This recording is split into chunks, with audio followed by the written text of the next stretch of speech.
एक बार फिर से आप सभी का बहुत बहुत स्वागत लाइव टाइम्स पर। और अब सीधा रुक करते हैं, इस वक्त प्रेस कॉन्फ्रेंस कर रहे हैं सपा प्रमुख अखिलेश यादव।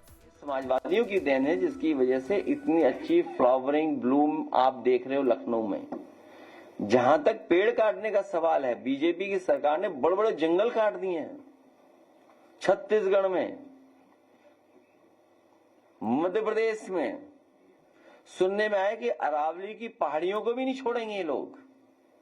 जिस तरह सोनभद्र के लोग जानते होंगे 400-500 फीट गहरा खोद दिया, बताओ आप। इसलिए कार्रवाई नहीं हुई 500 फीट खोदने पर भी और कई मजदूर मरने पर, क्योंकि वो स्वजाति लोग हैं।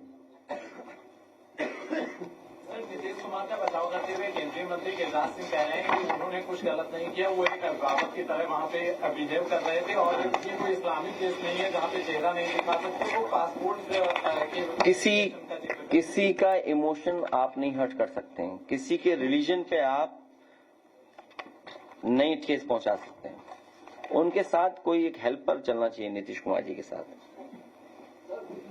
इस उम्र में एक हेल्पर साथ चलेगा तो घटनाएं नहीं होंगी। सरकार विधानसभा के सत्र का दिन लगातार कम करती जा रही है। इस बार भी सिर्फ 3 दिन का ही चर्चा होगी शीतकालीन सत्र में। क्या लगता है कि सरकार बचाव से बचने के लिए सदन के दिन कम कर रही है? अभी तुमने सुना नहीं, कब सिर में पूछे कुछ। धनंजय सिंह ने आरोप लगाया कि हाँ। अखिलेश यादव एक विशेष जाति पर टारगेट कर रहे हैं। पूरा बोलिए, साफ साफ बोलिए, तब साफ साफ जवाब दूंगा। नहीं, ना साफ पूछिए। सर एक सवाल है, कन्नौज के पूर्व सांसद नहीं साफ पूछिए। छोटा पत्रकार है, ठीक है, हिम्मत जुटाओ।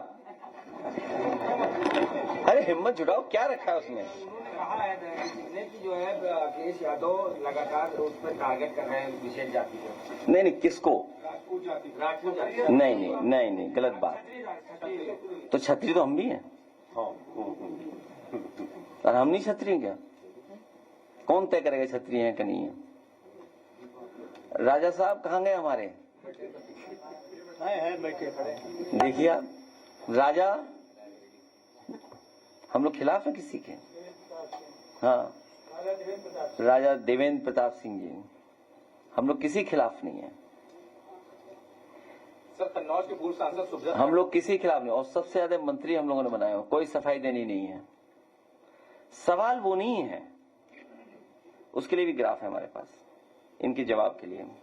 दूसरा ग्राफ भी अभी स्क्रीन पे ले आना, मैं भेज रहा हूँ।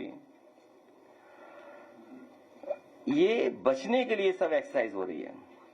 हम ये चाहते हैं कि जो दोषी लोग हैं उनके खिलाफ कार्रवाई हो। जो दोषी लोग हैं उनके खिलाफ कार्रवाई हो। इसमें जाति क्या है?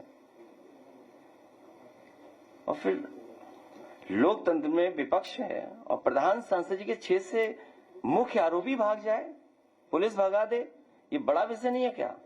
तो इसका मतलब यह है कि जो डबल इंजन की सरकार है, एक इंजन पकड़वाना चाहता है, एक इंजन छुड़वाना चाहता है। तो ये तो इंजनों की लड़ाई है। इस इंजन की लड़ाई में हमें क्या लेना देना? जो दोषी हैं वो जेल जाएं।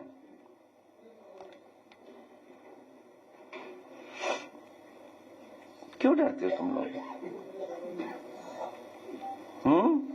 अखिलेश जी, संविधान का अनुच्छेद 19(1)(d) और 19(1)(d) साफ कहता है कि कोई भी किसी भी राज्य का व्यक्ति कहीं पर भी जा सकता है और कहीं पर रह सकता है। लेकिन उत्तर प्रदेश में लगातार रोहिंग्यों को भगाने की जो कवायद चल रही है, उस दौरान कई ऐसे भी लोग हैं जो आसाम के रहने वाले हैं। ठीक है, आपने उनके पास डॉक्यूमेंट्स है लेकिन कोई भी सुनवाई नहीं, उनको भी रोहिंग्या बांग्लादेशी कहा जा रहा है। पहले तो ये गलत था कि कोई भी भारतीय जनता पार्टी का नेता नहीं तय कर सकता, नेता नहीं जा सकता। और ये जो नेता सर्वे कर रहे थे जा करके और पिक एंड चूज कर रहे थे, और कुछ अपने खासम खास, मैं उन पत्रकार साथियों को धन्यवाद और बधाई दूंगा जिन्होंने सच्चाई सामने लाने का काम किया।